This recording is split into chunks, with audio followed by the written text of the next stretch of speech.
Welcome to Husband Talking. Explore riveting tales of infidelity with us. Please subscribe and like to stay updated. Let's begin. Suspicion isn't just a feeling. It creeps in like a tiny worm that gets into your head and stays there. It might be quiet for a while, but it never really goes away. It waits for more doubts to feed on.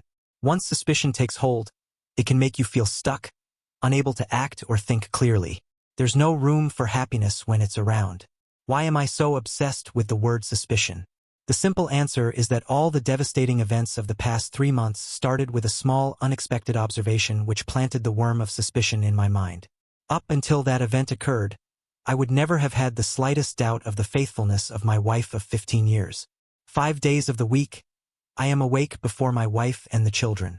I have formed this routine which has me slipping out of bed and moving quietly into the exercise room located in the basement. I have several modern exercise machines which permit me to work out undisturbed for a half hour or more while the rest of the family is sleeping upstairs. A vigorous workout on the bench press and the treadmill wakes up my entire body. It was a Tuesday morning when I woke up a little earlier than normal. Rather than lie in bed for another 15 minutes, I got up and headed down to the exercise room. I finished my workout early and headed back upstairs to shower and get dressed for work. Sophia was not in the bed as I walked into the bedroom. I opened the bathroom door in one quick motion and stepped inside. Sophia was standing there about to put on her bra. I smiled at her, and then my eyes caught the sight of a strange dark black and blue mark on Sophia's left breast. The mark was oval-shaped, about the size of a $50. My eyes flashed up from the dark mark and locked on to Sophia's surprised face. There, in the space of about 20 milliseconds, was a look I had never seen in Sophia's eyes. Those eyes flashed a strong sense of guilt as her mind registered the fact I had just seen the dark mark on her breast. It was as if I had caught her in some type of act. The look of guilt quickly changed to a look of shame as she turned her body away from me and proceeded to put her bra on. No words were spoken in that very brief but embarrassing moment. Sophia smiled as she moved past me and out of the bathroom. I stood there dumbfounded, trying to get my mind around the situation which took place in that very brief encounter. My mind would not let go of the sight of the dark mark on Sophia's breast. It sure looked like a love bite, a hickey caused by an intense sucking on one spot of flesh. What was it really? Why was it there? Did Sophia bruise herself in some manner to get that black and blue mark? My mind was not willing to accept the other alternative explanation for the origin of her bruise. The warm water washed over my body as I stood in the shower. I tried my best to expunge the incident from my mind. The best I was able to do was to push it back inside my mind as I began to think of the workday that lay ahead of me. At the breakfast table, Sophia was her normal upbeat self as she hurried around getting me and the kids ready for the new day.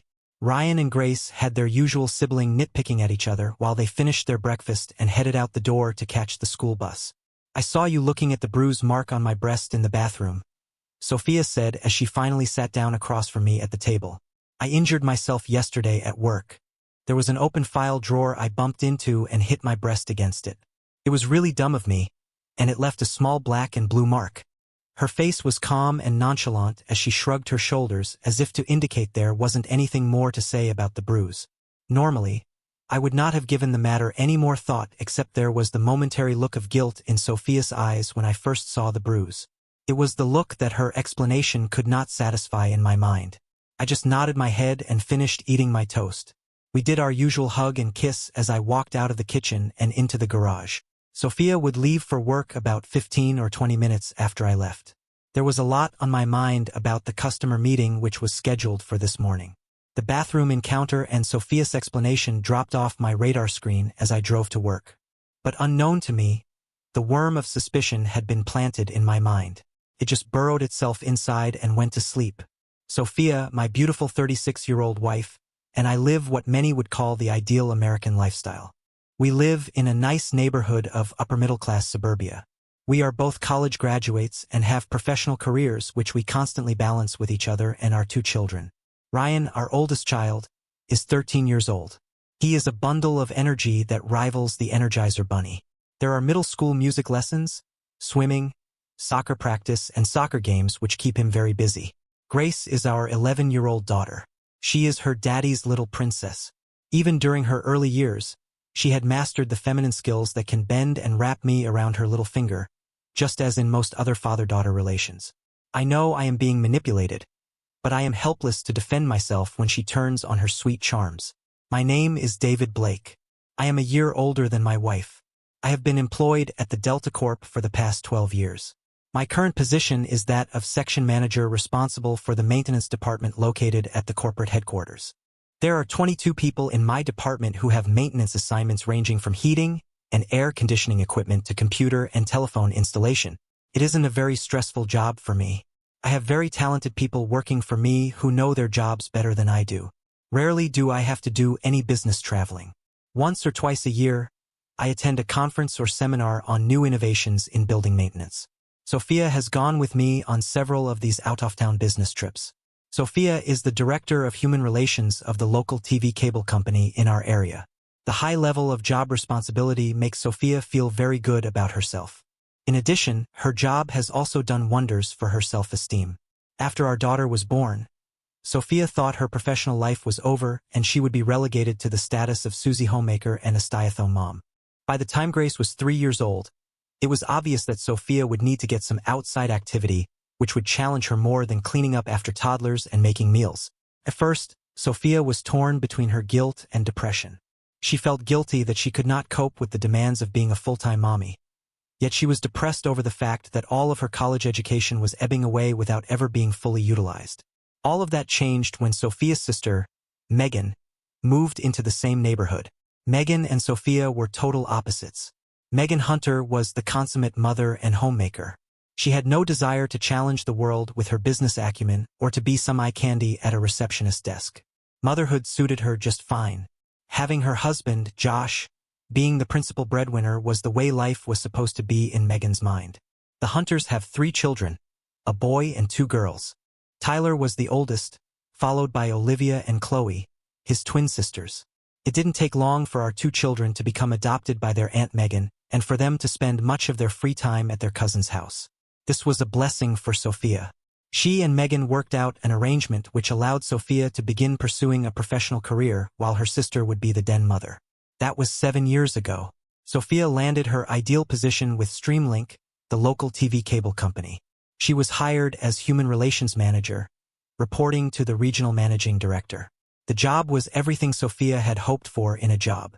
It gave her a sense of accomplishment and at the same time gave her some freedom away from the office.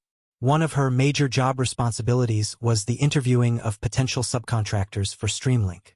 She had to ensure that any subcontractor hired by Streamlink complied with all of the state and federal hiring guidelines. Several weeks after the encounter in the bathroom with Sophia's bruised breast, I was reviewing the proposal specifications for a new telephone exchange system for the corporate offices. I discovered a number of important items had been overlooked in the draft proposal. I took to task the 2 employees directly responsible for writing up the specifications. Although it was unusual for these 2 employees to screw up, I gave them a good dressing down and sent them off to correct the draft.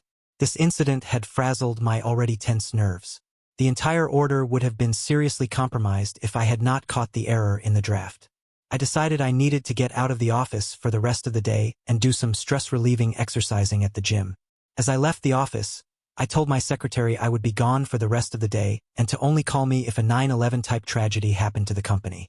She smiled at me and just nodded her head. The next 2 hours were spent in a heavy workout at the gym, which included swimming. 50 laps in the large pool. Several minutes in the steam room and a nice hot shower made me feel like a new man. It was 1:30 in the afternoon when I walked out of the gym. For a quick second, I thought about returning to the office. My refreshed mind quickly squelched that idea. Let the group run itself for the rest of the day. As I was driving home, a nasty thought flashed across my mind. I had read and heard stories about husbands returning home unannounced to find their wives in the bedroom with a lover. I smiled at that thought. Sophia would never be unfaithful to me. Then the little worm of suspicion in my psyche wiggled its ugly head, and the thought of the guilty look in Sophia's eyes gave me a twinge of doubt for a split second. I pulled into the driveway. No strange cars in the driveway. The garage door went up. No cars in the garage either. The children were still at school and Sophia would be at work for another 2 hours. Peace and quiet all for myself. As I entered the silent house, after quickly changing into some sweatpants and a shirt, I went into the den and put on some smooth jazz. I no sooner sat down in my recliner to relax when the phone began to ring. Damn it anyway, I thought to myself as I got up to answer the phone. It better not be the office calling. Hello, I said as I picked up the phone. Is this the Blake residence? A female voice on the other end spoke. My mind first jumped to thinking this was a telemarketer making one of those annoying sales solicitation calls. Yes, it is. Who is this calling? I sounded annoyed as I challenged the caller. Oh, I'm sorry to have bothered you. I was wanting to talk to Sophia Blake. The female voice sounded very apologetic. She's still at work. Can I take a message for her? I wanted to end this interruption and get back to my solitude and my glass of Jack Daniels. Would you be so kind? This is Linda Jameson. I wanted to call her and tell her about the cost to get my car repaired. My mind jumped for a minute. Sophia didn't mention anything to me about a Linda Jameson. Can you give me the information? Linda? My voice had now changed to a more pleasant tone as my curiosity had piqued. Yes. Tell Sophia the body repair shop said the cost would not exceed $550 for the taillight and dent in the fender. Linda's voice sounded like a middle-aged woman. All right, Linda. Tell me more about the accident and what happened. My voice was nonchalant, hoping that Linda would fill in all the details. Well, it was 2 weeks ago Wednesday when Sophia backed into my car in the parking lot. She didn't do any damage to her car, but the edge of her bumper smashed the tail light lens and made a small dent in the fender. It wasn't very bad, so Sophia told me to get an estimate, and she would pay the cost of repair. She didn't want to report it to the insurance company. I can understand why she wouldn't want to do that. Those insurance companies will raise your premiums at the slightest chance. It sounded to me like two women solving all the world's problems in a parking lot. So, I imagine they have these kinds of accidents all the time in the mall parking lot, I said to Linda as I scribbled a note for Sophia. Yes, I imagine mall parking lot accidents occur all the time, Linda said as I was about to end the conversation. But this one occurred at the Maple Grove Hotel parking lot. Wham! My mind snapped up at that last statement. So, Sophia was at the motel a week ago on Wednesday, and she backed her car into your car. Is that correct, Linda? I tried to make my voice sound natural and not convey the tightness that was gripping my chest. Yes, that's correct. I had gone over to see my sister who was staying at the motel. My husband does not like my sister at all, so I have to meet her at the motel whenever she comes to town. I was getting out of my car when Sophia backed out of her parking space. She must not have seen my car behind her when she bumped into it. It was a good thing she wasn't going very fast, or the damage would have been greater. I thought for a moment about what question to ask Linda next. Too much chaos in my mind. So I just asked, is there anything else about the accident you can remember, Linda? Well, nothing other than to thank the man who came over to look at the damage and tell me that my car was still very drivable. But he said I should get it fixed before the police gave me a ticket for driving with a broken tail light. Was Sophia upset by the accident? I could hear her take a deep breath as she thought for a second. Yes, she was. That was until the kind gentleman came over to assess the damage. He was so helpful about the incident that he calmed us both down. Did the man work for the motel? I asked. No, I don't think so. In fact, I think Sophia knew him, although she didn't say that she knew him. I wanted to ask her what this kind gentleman looked like, but that might have raised some suspicion on Linda's part. She might think she gave me more information than she should have. Well, thank you, Linda. I'll give this information to Sophia when she comes home. Does she have your telephone number? I gave her my number when she gave me her business card. I asked her for her home number also, which she wrote down on the back of her card just in case she lost your phone number. Linda, could you give it to me again? She gave me her number, both home and cell phone. Thank you, Linda. I'll give this information to Sophia as soon as she gets home this evening. We said our goodbyes and hung up. I sat back in the chair and looked up at the ceiling. My thoughts were bouncing around inside my head. What now? What was this all about? Sophia had not mentioned anything about a car accident to me. That was something she would have surely told me as soon as she saw me. Also, why would Sophia be at the Maple Grove Hotel on a Wednesday afternoon? The answer could be as simple as her interviewing a new subcontractor at the motel restaurant. There didn't have to be anything clandestine about her being at the motel in the afternoon. I was trying to rationalize this latest bit of unsettling information which had just come to my attention. There could be 100 different harmless answers which could explain her being at that motel. Still, in the back of my mind, the worm of suspicion stirred once again. Maybe it is the worst possible answer. Maybe Sophia has a lover. How would I ever know for sure? Took 2 more Jack Daniels to calm my nerves. By then, The kids came racing in from school. They gave their usual hello, Dad, and headed upstairs to their rooms. Grace came down about a half hour later and went into the kitchen to start the supper that Sophia had prepared before she went to work. I was still sitting in the recliner trying to relax when I heard the garage door open and Sophia came in. She walked over and kissed me on the top of my head. "You're home early, David. Anything wrong at work?" she asked as she rubbed her hand along my cheek. "Nothing major. I just left early to go to the gym for a workout and a swim. I needed to do some stress relieving." My smile never gave any hint of the turmoil going on inside my mind. Grace shouted out that supper was just about ready to put on the table. So Sophia turned away and went upstairs to change clothes. Supper time was the usual chatter among the four of us as we ate and talked about our day. Ryan was giving an update on the science project he was working on with his school friend, Ryan. Grace was chattering away about her English class and the book report which was due next week. It was the typical suburban family enjoying each other and sharing the important things of the day. Sophia mentioned that her company was expanding their coverage territory, and she was very busy lining up subcontractors to help with the cable installations. I sat there taking in all this wonderful chatter, thinking what a wonderful family I was a part of. "What about you, Dad? How was your day?" Grace asked as she gave me her daddy's little girl smile. It was a little more stressful than usual at work. There was a major mistake in the latest telephone specifications. I nearly blew my top at the group. Instead, I gave them instructions on what needed to be fixed, and then I left the office for the rest of the day. I went to the gym for a good stress-busting workout, and then I came home to relax with my loving family. I smiled back at Grace. Tomorrow will certainly be a better day in the neighborhood. I winked at her as she giggled at my remark. I looked across the table at Sophia and then spoke. "Oh, by the way, Sophia, Linda Jameson called this afternoon while I was here to tell you she got the estimate to get the damage to her car repaired." Nothing in the tone of my voice gave any hint of my concern. Sophia almost choked on the food she was swallowing. Our eyes locked for a second. There again was a surprised look of guilt in her eyes. The same look that appeared when I walked in on her in the bathroom and saw the bruise mark on her breast. Her facial expression was one of shock and instant fear. "She would like you to call her tonight. Her car is at the repair shop and she wants to talk to you about the cost. The initial estimate is around $550. There was no accusatory tone in my voice as I waited for Sophia to reply. I could see Sophia's mind was working at 110 miles per hour as she was formulating a response in her mind.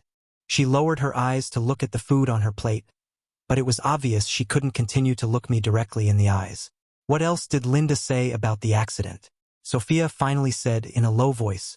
"Mom had an accident?" Ryan blurted out as his eyes opened wider at the prospect of some exciting news. "I guess so, Ryan. It seems that Mom backed into this lattice car in a parking lot." My reply cut off Sophia's answer. "Gee, Mom, when did this happen? Was anybody hurt?" It was Grace's turn to jump into the conversation. "Slow down, you two. Give your mother a chance to tell us all about it." I tried to hush the children down so Sophia could talk. "Did Linda say anything else about the accident?" Sophia asked her question again. "Not that I can recall. She seemed like she was in a hurry or something." I lied, something I had never done to my wife. Was it a little white lie, or was it a lie of entrapment? Sophia seemed relieved for the moment. It was just a minor fender bender in the parking lot. No one was hurt, and there was no damage to my car. The bumper of my car broke the lattice tail light and made a small dent in her fender. That's all that happened. No additional details were forthcoming. I was kind of disappointed. "When did this happen, Mom? Where did this happen?" Ryan jumped back in with his questions. "It happened 2 weeks ago Wednesday. I went to the mall to get a birthday gift for Isabel at work. Wednesday was her birthday, and I needed to get a gift for her." Sophia replied in a calm, matter-of-fact voice. "You were at the mall and you didn't take me?" Grace looked at her mom with surprise. Mall shopping for Grace ranked up there with having a slumber party with all of her girlfriends. I ran over to the mall at lunchtime. It was a quick in-and-out trip. I got Isabel a silk scarf along with a charm for her bracelet. Sophia replied as Grace had a childish pout on her face. Maybe Linda was wrong about the day. Maybe it was Wednesday and not Wednesday as she said on the phone. But I don't think she could be that wrong about where the accident occurred. Why did Sophia have to change the location and the day? The suspicion worm burrowed deeper into my conscious mind. That look in Sophia's eyes, the shocked expression on her face. What is going on behind those eyes? What is my loving wife trying to conceal from me? So it was no big deal. Huh, Mom? Ryan said in a disappointed voice. I guess he was hoping for a more dramatic accident. A broken tail light didn't raise his level of interest. That's right, Ryan. No big deal. It's just that Isabel's gift is going to cost me more than I really wanted to pay, Sophia said with a soft smile on her face. She seemed to have recovered her composure very quickly.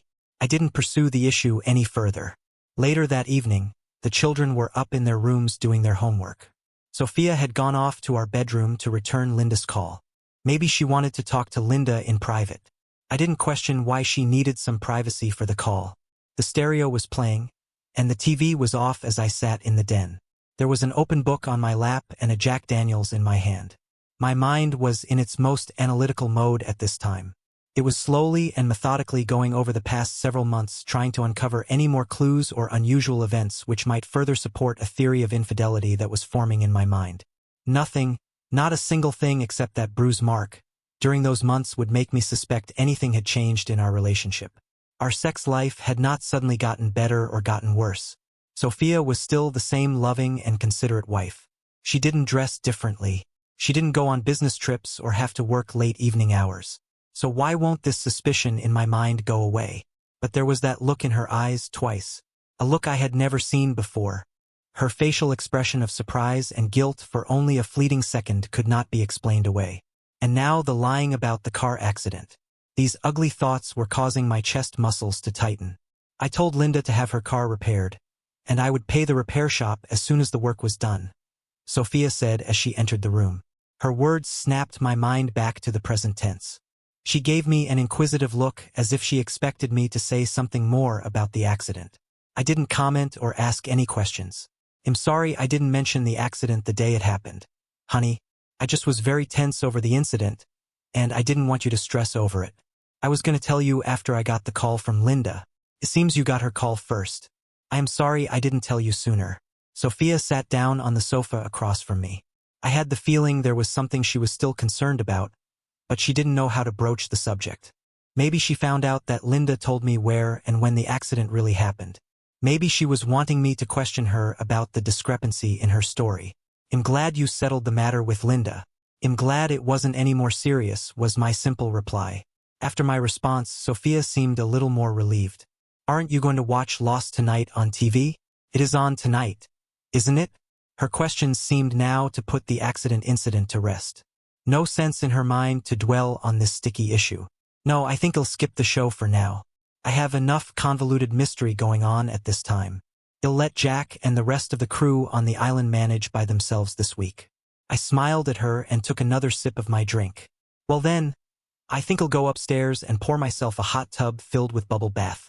Then I'll soak in it till my skin turns pink, Sophia said as she got up from the sofa and walked over to me with a smile on her face. She leaned over and kissed me on the forehead. Would you check on the kids before you come to bed? I want to make sure their homework is done and make sure they don't stay up too late. Her voice was the same sweet, loving voice that I've come to know and love for these past 15 years. Sure will, lover. I'll crack the whip if I have to tame those two monsters of ours. Now go and enjoy your soak in the tub. I made a kissing sound with my lips as she smiled and walked toward the stairs. Don't stay up too late, lover boy. I'll be in bed waiting for you. She giggled as she walked up the steps. Sophia is one sexy and passionate woman when she gets in the mood. A hot bubble bath always gets her in the mood. I knew we were in for a hot night between the sheets when I came up to bed. My first thought was how those suspicions might affect my intimate feelings toward the woman I love and worship. I had no tangible proof of any infidelity on her part. Nothing but this nagging worm of suspicion that wouldn't go away. An hour later, I shut everything off downstairs and went up to check on the kids. Ryan was intent on the video game he held in his hand. Okay, young man, show me the homework assignment, I said as I quickly snatched the Game Boy out of his hands. Oh, Dad, I was just about to get to the 11th level. Now you messed it all up, Ryan said with a pout on his face. You'll have all summer to get to the 13th level if that's your goal. Right now, we're trying to get you through the 6th grade at school. I poked him gently in the ribs. Now the homework, young man. Grace was already in bed. She heard the noise from her brother in the other bedroom. Now she wanted to play the daddy's little girl routine on me. It always worked. I kissed her goodnight and turned the light off. Sex that night with Sophia was incredible. We spooned our bodies together in a lover's embrace and fell into a peaceful sleep. That Sunday, Sophia and her sister went off to do some girl shopping. The children were over playing with their cousins while Josh had the babysitting responsibility. Lucky me had nothing special to do and a quiet house all to myself. Since I was restless, I decided to wash both of our cars. Megan had driven her SUV, so Sophia's car was still in the garage. It was a great day outside, so I took my time washing and vacuuming the two cars. I cleaned the carpets and then did the trunks of both cars. While I was vacuuming the trunk of Sophia's car, I saw a small piece of white plastic sticking up from the edge of the wheel well compartment. I pulled back the mat and found a white bag lying on top of the spare tire. When I opened the bag, my heart almost stopped inside my chest. Inside the bag were several intimate apparel items, including a sexy lace bra, panties, garter belt, and black stockings. The items looked like something a woman would buy at Victoria's Secret. I had never seen these garments before. All of the sale tags were removed from them, so I knew they were not brand new, and they looked like they had been worn before. Sure, they'll continue from where I left off. The crotch in the panties had a distinct smell of female odor, Sophia's smell. I stood there, dumbfounded, looking at a bag full of garments which had only one purpose. Was I holding the smoking gun in my hand? Was this the missing link in the story I had been forcing myself to deny for the past several weeks? I put everything back in the bag and returned the bag where I found it.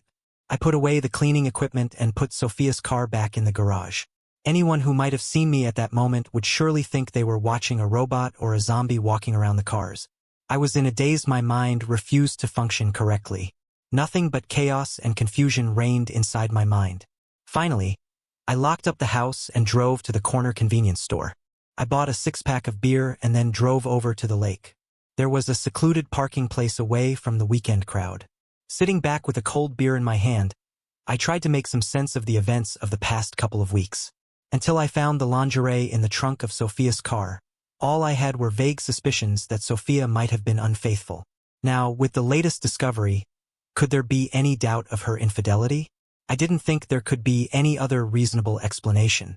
Still, I had no idea of what I should do next. Confront her immediately?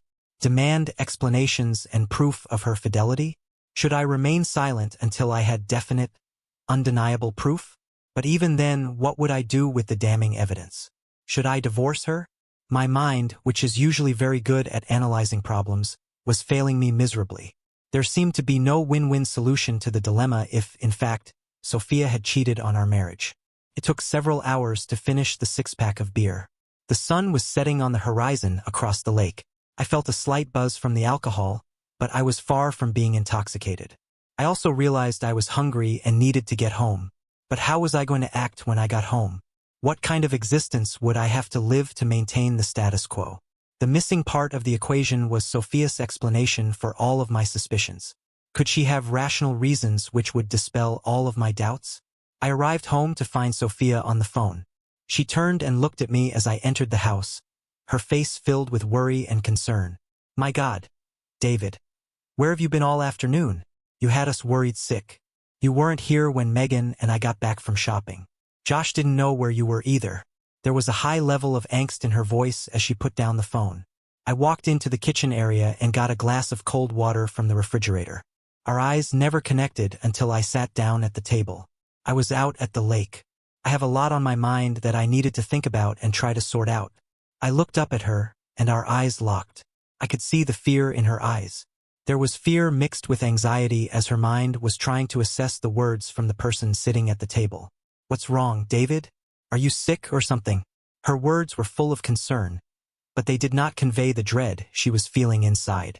Yes, you could say I'm sick, but it's not a physical illness. I'm sick in my soul. At that moment, Sophia's stoic demeanor crumbled before my eyes. There was no doubt in her mind that I knew her secret. She slowly sank down on one of the kitchen chairs. What's his name? Are you in love with him? My voice was calm, no anger or accusing tone of voice. Sophia looked at me as tears welled up in her eyes. His name is Jake Morgan. And yes, I am in love with him. I just sat there looking at my sobbing wife. Her brief confession did not stun me, it did not make me sick to my stomach. The suspicions I had about her infidelity had just been confirmed. Now the angst I would been living with since I found her stash of sexy lingerie in the trunk of her car washed out of me, leaving me an empty emotional shell. If you are in love with him, I guess that means the end of our marriage. My voice was still calm. Oh God. No. David. Sophia cried out as a terrified look spread across her face. I still love you, David. My love for Jake does not diminish the love I have for you. Sophia's voice cracked and her body shook as if she had just gotten a blast of cold air. Well, you're sadly mistaken if you think I will ever accept the role of a cuckold, and I do not wish to live with a woman who professes her love for another man. I can see no other recourse for us except divorce. I moved out of the kitchen area and into the den where I slumped down in my favorite recliner. I did not want to look at my unfaithful wife any longer. To me, the decision for a divorce was now a foregone conclusion. It took several minutes for Sophia to regain her composure enough to speak to me. She sat on the sofa across from me, quietly for a moment before she spoke. I know this must be a terrible shock to you, David, finding out I have been unfaithful to you, but I really think you should listen to my explanation before you end our marriage. She tried to speak in a soft, loving voice, but I just turned my face away from hers. Tell me one thing, Sophia. Do you still want to have a sexual relationship with this Jake guy? She closed her eyes, took a deep breath, and simply answered, yes. Then there is nothing left of our marriage. Since you are the adulterous partner, I will file the divorce papers in the morning. I will seek primary custody of the children. I do not wish to expose my young, impressionable children to an adulterous environment. If you want Jake as your lover, then it will have to be without having custody of the children. My voice had taken on an aggressive tone. It was time to exert my position as the head of the family and the aggrieved husband. Sophia's infidelity may have wounded my ego, but I was not about to roll over and let her have the children. Please, David, don't do this. I told you I still love you. I don't want a divorce, and I especially do not want to have my children taken away from me. Sophia was sobbing and trembling again as the reality of my decision was setting into her mind. Your I love you statement is a farce when you also profess your love for another man. Your actions speak louder than any of your words. Your actions tell me I am not the man who can completely satisfy you as a woman.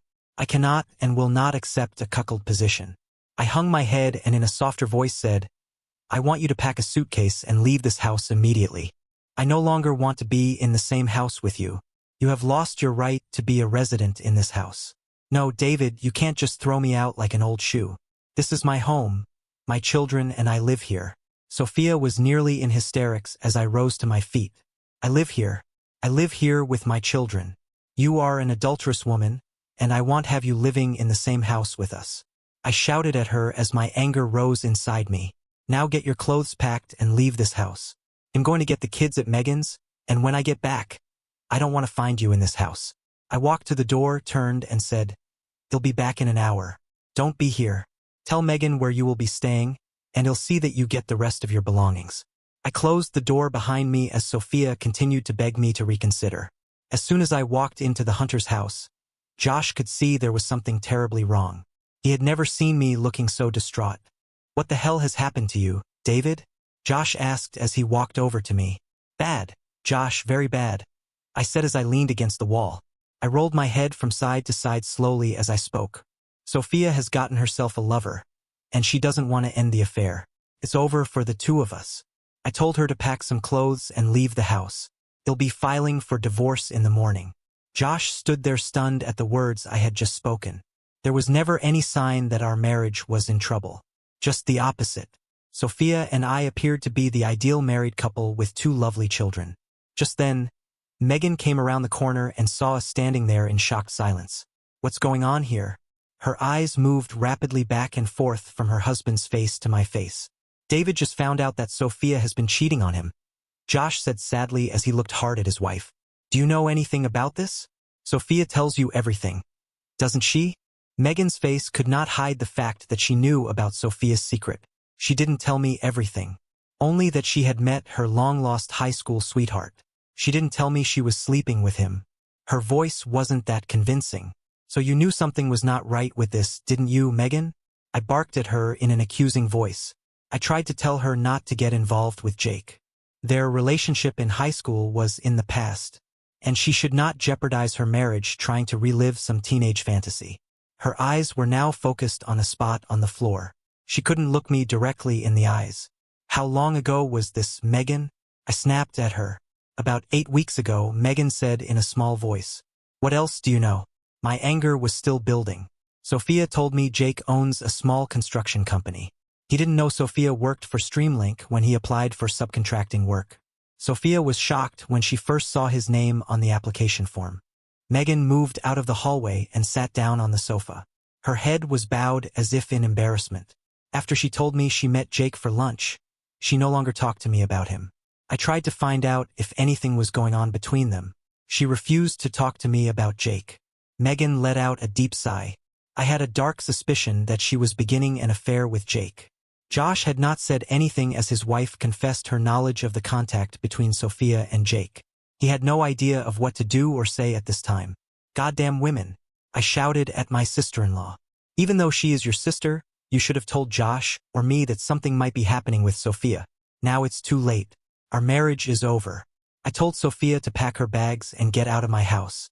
The veins in my neck were very pronounced as my anger was getting out of control. Terror flashed in her eyes as Megan looked up at me. You're not throwing Sophia out into the street. She's your wife, and I know she loves you, David. Megan was now beginning to cry out loud. She also told me she loves Jake and that she wants to continue her affair with him. I shouted back at her. That goddamn woman deserves to be out on the street. I knew I had to get away from Megan before my rage exploded out of control. Where's Ryan and Grace? I turned to Josh. They're in the backyard playing, Josh said as I turned and walked to the back door. The phone was ringing on the end table as I walked out to get the children. The two youngsters ran over to me as soon as they saw me. Come on, gang. Let's go and get some burgers at Mickey's, I said with a forced smile on my face. Can the three of them come with us, Dad?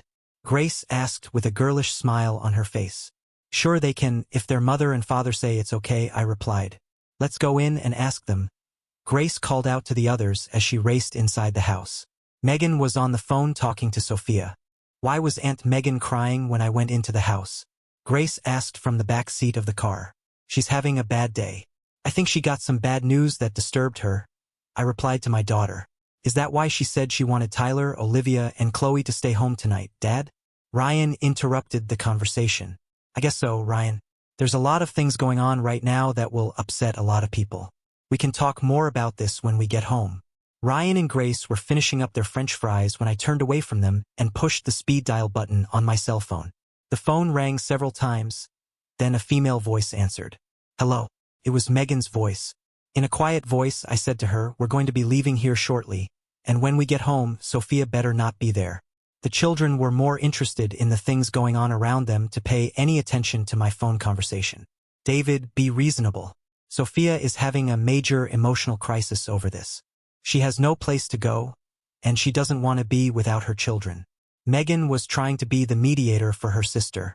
I don't give a damn where she goes. She can go live with her new lover for all I give a damn. My rage was building again. She better not be there when we get home, or the children will find out the hard way what a cheating and immoral woman their mother really is. I pressed the off button and took a deep breath as I tried to suppress my anger. What's wrong, Daddy? Grace asked as she saw the strange look on my face. I tried my best to smile and acted nonchalant. Nothing really, sweetie. We'll talk more when we get home. The house was empty when the three of us arrived home. Where's Mommy? They both asked as they saw the empty house. She had something she needs to do. Mommy will be away for a while things get straightened out. I sidestepped the serious answer to the children's question. Now get upstairs to your rooms. I want that homework done in the next hour. They'll be up to tuck you in and say goodnight. When I walked into the bedroom, I noticed there were a lot of Sophia's clothes missing on her side of the master closet. Her cosmetics were also missing from the vanity in the bathroom. Even though my anger was still paramount, I felt a strong sense of loss as the reality of Sophia's absence set in. Still, I knew there would be more anguishing moments lying ahead of me. I lay back in the dark bedroom, looking up at the ceiling. There were so many details I would have to address in the immediate future. Most important would be the emotional health and well-being of my two children. How do you tell your children that their mother will no longer be living with them? That she will not be there to love and comfort them every night? That she will not be there to be Dr. Mom when they are sick. In my own mind, I was struggling with my decision to fight for custody of the children. I wanted them to grow up happy and healthy. Would they be better off living with their mother and her new lover? Maybe it was my wounded ego. Maybe it truly was my devotion to my children. But I soon rejected the idea. I could not give up the children to my adulterous wife. I would fight tooth and nail to have them continue to live here with me. The next several days were traumatic and heart-wrenching for me. I immediately began the divorce process through my attorney. I was able to get a restraining order against Sophia from coming in contact with me or the children. Sophia hired a lawyer and was fighting the restraining order, but the results would take a week or more in the courts. Ryan and Grace were now confused and upset with the events which were happening in their once happy and loving home. I had sat down with them and tried to explain that their mommy and daddy were having some serious problems remaining married to each other. The children could not understand what was happening and why their parents could not just kiss and make up. I told them there were issues which were too serious to just forget about. I did not specifically tell them about their mother's new lover. As gut-wrenching as these episodes were with the children, I was determined to stick to my position. When I finally talked to Sophia on the phone a week after I made her move out of the house, I issued my first threats to her. I told her there are laws in our state against alienation of affection by a third party. I told Sophia if she insisted on fighting the issue of my custody of the children, I would file charges against Jake and sue him for alienation of affection and destruction of our marriage. I also told her I would report her affair to the senior executives at Streamlink as a conflict of interest on her part. She would probably be fired from her job, and Jake's company would be prohibited from doing business with Streamlink. Sophia continued to plead with me to cancel the divorce actions and let her return home. These pleas were met with my sarcastic remarks about her having made her choice. I made it quite clear I would not be a cuckold or live in an open marriage arrangement. Adding to the insults, I told her that I was never interested in sloppy seconds, and I don't keep damaged goods. The phone call ended with Sophia still pleading with me to reconsider. Next, I had a long talk with my sister-in-law about Ryan and Grace visiting with their cousins. I told her in no uncertain terms that I would not permit Sophia to be at Megan's house if the children were there. I set down the rules of conduct that would govern my relationship with the Hunter family. Megan finally capitulated to my demands for the sake of the 5 children. She knew if I would restrict or cancel the visiting between the cousins, both families would suffer. The divorce papers were drawn up with me as the primary caregiver and having custody of the children. Sophia took my threats seriously and withdrew her objections to that part of the arrangement. She would have visitation rights on every other weekend, provided her lover was not present during those visitations. She would pick up and drop off the children at her sister's house, so I would not have to be present when she came to their house. This mutual agreement permitted the divorce process to continue. A month after Sophia moved out of the house, I looked into the bathroom mirror and saw a man who had aged 12 years in the space of 4 weeks. Every evening, the children pressed me about making up with their mother so she could move back in with us. These confrontations were taking their toll on the 3 of us. In addition to losing my wife, I now felt I was on the verge of losing the love of my children. I took an early vacation from work to spend more time bonding with the children. Slowly, the tension between the children and me improved, but I could still see they missed their mother and their once happy family life. Sure, they'll continue from where I left off. The holiday season came around very fast that year, at least it seemed that way to me. On Christmas Eve, Jake gave me a friendship ring which he said was to be my pre-engagement ring. It was a very Merry Christmas and a Happy New Year for me. Spring came racing around as the bond between Jake and I grew stronger and stronger. I was fearful he would be sent back to his grandparents' ranch again once school let out for the summer. He told me he would fight that decision and find a summer job somewhere around town. It was the last month of the school year when the bomb dropped. Jake's father had finally convinced his superior officers he would be able to contribute more to the army at an active duty station. He got his transfer orders to Stuttgart, Germany. Jake came to school the next day, and I immediately knew something was terribly wrong. My first thought was that his father was going to send him back to his grandparents for the summer. When Jake told me he and his family were moving to Germany by the end of June, my world literally exploded. I broke down in hysterics and had to be sent to the nurse's office. I was a total wreck for the remainder of the school year. My grades plummeted. If it had not been for my previous high grades, I would never have passed on to my senior year. All kinds of thoughts raced through my mind. I even told Jake we should run away and elope, but Jake was the cooler head. He knew we were way too young to make it on our own. The day finally came when Jake's family left for the airport and their new life in Germany. Our farewell was like someone tearing my heart out while it was still beating. I was totally devastated. It was a good thing we were out of school for the summer. My parents saw the depression I was in and managed to get me into counseling and therapy before school began in September. The therapy did help me, and I continued with it through all of my senior year. Jake and I wrote daily letters to each other. You have to remember this was the time before the internet and email. Our letters were both loving and sorrowful. We missed each other, and I firmly believe the separation was increasing our love for each other. I did not date any other guys during my senior year. In fact, I did not even attend the senior prom at the end of the year. I was Jake's girl, and I would remain faithful to him no matter what. Instead of chasing and dating other boys in my senior class, I concentrated all of my efforts on improving my grade point average and making a high score on my SAT test. All of that effort paid off in the form of acceptance and a scholarship to Columbia University. My sister Megan was already a student at Stanford. She would be able to help me with the relocation and getting me started on campus. All of those wonderful things made me very happy. In his letters, Jake also praised my efforts and the results. Still, I didn't look forward to the summer with us still thousands of miles apart. In August, the second bomb went off, but it was not as immediate in its destructive force as the first bomb about the Morgan move to Germany. This time the bomb came as an interruption to the stream of daily letters which Jake and I exchanged. There was an entire week where I didn't get any mail from Jake. I became very worried about Jake, and I even tried to contact him by phone. That didn't work out. The phone number had been changed. In the next letter I received from Jake, he told me his dad had been accidentally killed during a training exercise. His letter was very short, and he told me he was having difficulties with his mother. He did not elaborate. I continued sending my daily letters to Jake, trying to extend my sympathy for the loss of his father and trying to give him some encouragement during those very tough times. The last letter I received from Jake told me his mother was very sick and she had been sent to a hospital. He was now trying his best to care for his younger sister and to put the family things in order. He signed his letter professing his undying love for me and stating one day we would be together. I continued to write Jake every day even though I was not receiving any response. September found me on the campus of Columbia University with my sister Megan. I was not sure I was emotionally ready to take on the challenges of university life.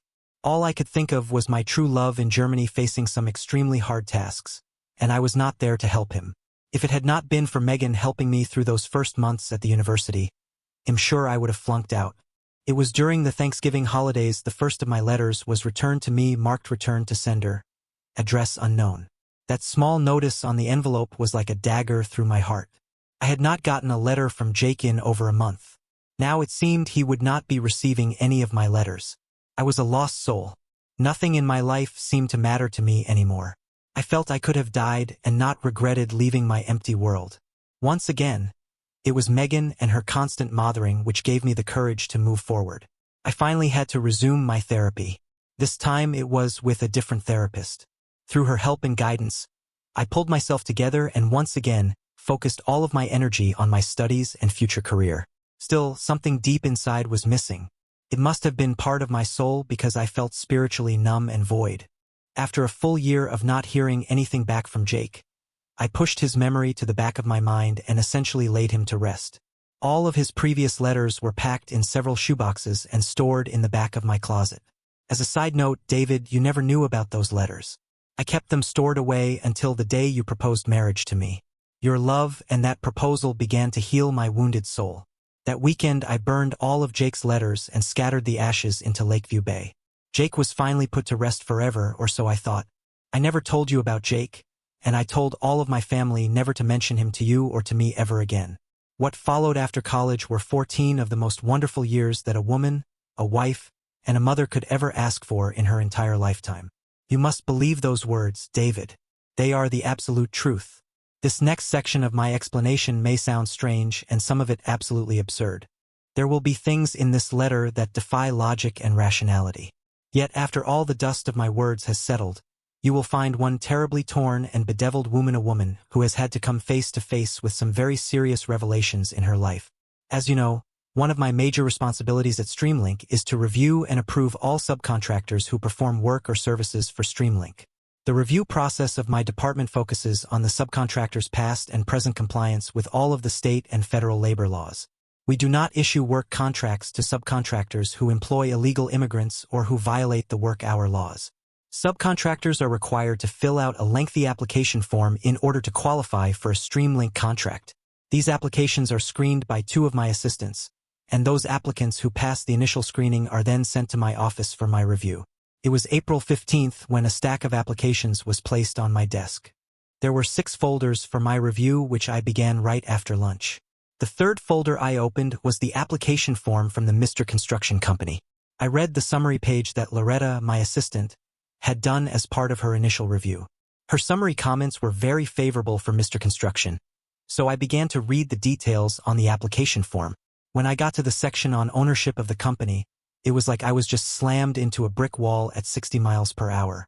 Jake Morgan, sole owner of Mr. Construction Company. I don't know how long it took me to catch my breath after reading Jake's name on the application. My mind seemed to explode inside my head. Confusion reigned supreme inside my shell-shocked mind. Could this person be my Jake Morgan? Could this person be the Jake Morgan who had professed his undying love for me so many years ago? The rest of that day was a total waste for me. I told Loretta to do some more detailed background checking on Mr. Construction Company and the owner, Jake Morgan. I left work early that day and came home to try and get my mind under control again. I needed you and the children around me to reinforce the loving bond we share as a family. As hard as I tried, I could not entirely push the thought of Jake back into that dark, cold dungeon where his memory had been imprisoned for over 20 years. I remember we had a great family night with the 4 of us chatting and enjoying several games of Scrabble before the children went off to bed. I also remember that we did not make love that night, even though I was in the mood to have you take me intimately. The rest of the week for me was like working in a forced labor camp. I drove myself exceedingly hard to keep my focus on the daily assignments. Friday came and went with Loretta still doing her background check on Mr. Construction. Sunday and Sunday were totally hectic days for me on purpose. Every small project I had postponed up to that point I jumped on with gusto. You even remarked that I must have taken a double dose of my morning vitamins. It was a Herculean task inside my mind to suppress the thoughts of Jake from overwhelming my conscious mind. Tuesday morning, Loretta came in with another small stack of application folders. She told me the background check on Mr. Construction was on top. She left my office and closed the door behind her. I remember looking at the top folder as if it were a poisonous snake ready to strike. It took me several minutes of staring at the folder before I reached over and opened it. There on the first page of the background check was all the information I needed to confirm that this Jake Morgan was, in fact, my Jake Morgan. The report also indicated that he was single, divorced for 8 years, and living in Stonebridge, about 25 miles from my office. My body went cold as the flood of suppressed memories slammed into my conscious mind like a tsunami wave. All of those feelings which I thought were long forgotten and buried rose up and shook me to my core. It was impossible for me to think any thoughts other than thoughts of Jake and the young love we shared so briefly 18 years ago. Once again, I turned to Megan for her advice and counsel. She knew there was a serious problem when I came to her house early in the afternoon to talk to her. She was the only living relative who knew about Jake and the relationship we shared before his father was killed in Germany. She had always been my rock and steadfast advisor. Now I needed her advice more than ever. After telling Megan about my discovery, she had a very bewildering look on her face. It took her several minutes to compose her thoughts before she told me I must forget all about Jake and leave his memory to rest in peace. Although it wasn't necessary, she reminded me about the fabulous life we have as a family. She told me Jake was in the past and must remain in the past if I wished to keep our family whole. I knew she was right. I knew I had everything a woman could possibly want or expect in a loving family relationship. Still, there was the nagging voice of curiosity that wouldn't shut up inside my mind. The following week, my curiosity could no longer be contained. I had Loretta set up a meeting with Mr. Jake Morgan for the following afternoon. Jake had no way of knowing who I was other than I was the final person in the approval process. He was just asked to come to Mrs. Sophia Blake's office the next afternoon. Despite all my efforts to control myself, my emotions were a raging inferno. What would happen during that first meeting? Would Jake remember me? Would there be any feelings left between us? I didn't sleep very well that night. Driving to work that morning was like driving to a wake. The apprehension was almost overwhelming. My conscience was in full rebellion. Every nerve in my body was frazzled. At 2:30, there was a knock on my door, and Loretta stuck her head around the door to tell me Mr. Jake Morgan was here for his 2:30 appointment. Jake stepped into my office, and Loretta closed the door. There was a split second where Jake looked at me with a confused look on his face. Then he simply asked, "Sophia, is that you, Sophia?" I stood up from my desk on legs which seemed as if they were made of rubber. "Yes, Jake, it's me, Sophia." Neither one of us knew what to say next. It was silence for a very long second. Then I told him to take a seat in front of my desk. I could tell Jake was in a mild state of shock at seeing me for the first time in over 20 years. He wasn't sure what he should do or say. I asked him how he was and commented on the fact he was looking very fit and healthy. Still, he was having trouble coming to grips with the situation. I changed topics and then began to tell him about the approval process. He just sat there not saying a word as I told him his application had been approved, and that he would be able to contact the director of installations to receive his contract assignments. How I managed to speak to him for over 15 minutes without breaking down like a quivering bowl of jello, he'll never know. I just smiled politely when I was done and asked if he had any questions about the contract or the work. He just slowly shook his head no, but his eyes never left my face. When I indicated the meeting was over, he was very slow to rise from the chair. As he got to his feet, he finally seemed to gain some control over his initial shock. He thanked me for approving his company and then said he would like to meet with me for lunch. I told him we could meet the next day at Brandon's restaurant across the street from my office. He looked pleased at my response but was still unsure how to end the meeting. So he just smiled and said he would meet me at Brandon's the next day at noon. After Jake left my office, I slumped back into my chair. There was a tightness in my chest as I realized the first lover in my life had just been resurrected from the dead. Nothing happened the next day over lunch except that Jake told me the awful details of what happened after his father was killed. His mother had always been a frail woman. The news of her husband's death caused a nervous breakdown. She had to be committed to a mental hospital. Jake was now forced to assume the role as the head of the family. There was his little sister he had to comfort and support. The army arranged for Jake and Sarah to be sent back to live with the grandparents. Their mother remained behind in the mental hospital as Jake and his little sister returned to Idaho. Before Jake and his sister had settled in at their grandparents', they were given the news that their mother had committed suicide in the hospital. In the brief period of less than a month, Jake and Sarah were orphans. Jake told me his grief and the burden placed upon him with the deaths of his parents was the major reason he stopped writing to me. He felt he would no longer be able to uphold the promises he made to me. There were other more serious demands placed on him. He wanted me to be happy and to move my life forward, so he stopped writing to me in hopes I would find another man to love. At no time during the lunch conversation did Jake make any statements that he wanted to become a part of my life again. He knew I was married and the mother of 2 children. I believe he was sincerely happy for me and for my life as your wife. The luncheon ended with a handshake as Jake walked to his car in the parking lot. I went back to my office and tried to get on with my daily work.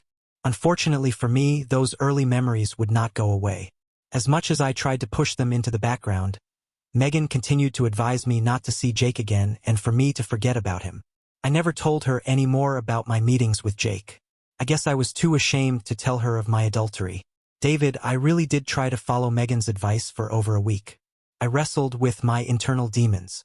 The following week, I finally gave in and called Jake and asked if we could meet for lunch again. That next lunch was the beginning of my infidelity. There was no seduction or sex involved, but during our meal, I confessed to Jake the fact I had never stopped loving him. He confessed the same to me. At that moment, I knew I needed to have Jake as part of my life once again. It was me, David, not Jake, who started the wheels in motion for what would become several sexual trysts for us before you made your discovery. Somewhere in the following weeks, I became a different person. Somehow I began to feel I was 2 different women living in the same body. When I was with you and the children, I was the same loving wife and mother I had always been. When I was with Jake, I was that young girl again, finding my lost love and once again having him in my arms. I knew it was wrong, no excuses, no defense for my actions. All I can truly say to you, David, is my love for you has never diminished. Contrary to many stories you may have read, there was never any competition between you and Jake in my mind. "You are my husband, and he could never be my husband." Those were my thoughts during those days of confusion and turmoil for me. Never, and I mean never, did I ever consider leaving you for Jake. All I can hope for at this juncture in our lives is that you will reconsider your decision to proceed with the divorce. I do not want to be the ex-Mrs. David Blake. I want to remain your wife and to live together as we have since we were married. But as much as I would like to say to you that I will never see Jake again, I would only be lying to you. Jake is back in my life, and I don't want to lose him again. This is not the way a marriage is supposed to work, my darling husband, but I cannot help myself for feeling the way I do now. It is my wish we can somehow come to an arrangement which would permit us to live together as the family we have always been and to share it with my dual life. If you can find it within your heart to meet with me, maybe I could better explain my feelings and answer any questions you may have of me. But my darling husband, I desperately want to remain your loving wife. I love you now and forever. Your loving wife, Sophia. I sat there with the letter in my hand. I now knew more about Jake and Sophia than I had before about their past relationship. It may have been a lost, unfulfilled teenage romance for Sophia and Jake, but I would not be any part of its fulfillment.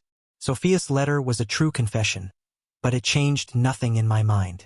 I knew now there could never be a full reconciliation between us. She once again told me she needed Jake to be part of her life. There was no way I could be a part of that arrangement. I put the letter back in the envelope and filed it away for some future date when I would let Ryan and Grace read it and understand why their parents divorced. I went silent about reading the letter. Megan finally stopped me several days later and asked me if I had read the letter. I wasted time reading that letter, and in short, your sister wanted my permission to remain married to me and still open her legs to her lover. She is not sorry for breaking my heart and my family. She just wants me to roll over and accept her cheating, so it changes nothing. Whatever Sophia and I had for 15 years is now over. I do not care to meet with her or ever see her again. The divorce will be finalized next week. I turned and walked away from a very sad soon-to-be sister-in-law. The divorce decree was finalized without me being in attendance. I had my attorney attend the hearing. When the decree was made official, I was told Sophia was there and cried as the judge issued the pronouncement. I had my wish. I was never forced to come face to face with Sophia. Whenever necessary, I would inform her of my plans with the children through her sister. The instructions would simply be for her to remain away from us and not to try and interfere with them. In fact, she no longer existed in my world. I really wanted to catch hold of the Aholi who ruined my marriage, and I really wanted to punch him in the face and kick him in the balls. But I had kids to take care of, and I never wanted Sophia to try and take the kids away, so I decided to take my anger and channel it into creating a better life for my kids. 6 months after the divorce, Sophia and Jake married. Over the next 2 years, they had a baby boy. They remained living in Stonebridge. Sophia's close relationship with Ryan and Grace continued over the years. Grace was especially thrilled when her mother gave birth to her new stepbrother. I never met with Sophia or her family after the divorce. In my mind, she died the day I made my fateful discovery. I remained the stern and loving father who became totally involved with the children as they grew up. I refused to go on any dates with the numerous females who constantly tried to become involved with me. Sophia was the only woman I would ever love enough to want to be intimate with. In place of sex and female companionship, I focused my attention on the children, my job, and I even became involved in local politics. It was at their 18th birthday that my kids were given the letter that their mother had written to me. I told them that I held on to the letter till I thought they were old enough to understand why I divorced their mother. They understood and supported me. That did cause them to start distancing themselves from their mother and her family. I guess after all these years I will get some sort of satisfaction. Love may be a many-splendored thing, but love can also be a very destructive force when Cupid decides to play his practical jokes. So it was for Sophia and me. Thanks for watching. Do you think David made the right choice? Let me know in the comments, and don't forget to like and subscribe for more stories.